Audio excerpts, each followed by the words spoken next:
kompressorimizni subsidiyaga olishdan maqsad ishlarimizni yengillashtiradi. Har turli o'qlanadi yana. Katta o'q atadi. Ondan kattalar bor yana. O'qlanadi har turli. Chexol ishlaymiz, stol kursi ishlaymiz. Buni ishlash nasi? O'zi nasi? Stixlarni bir-birine yapıştıradi. Dumsiralatib ishlaydi, bilinmaydi. Bu zavodda qilib chiqarib beradi bizlar.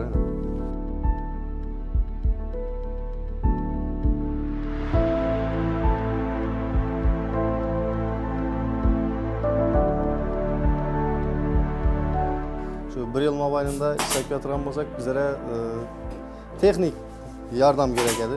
Texnikalarimiz yetishmaydi. Keyin şu yoshlar yetakchisine murojaat qildik.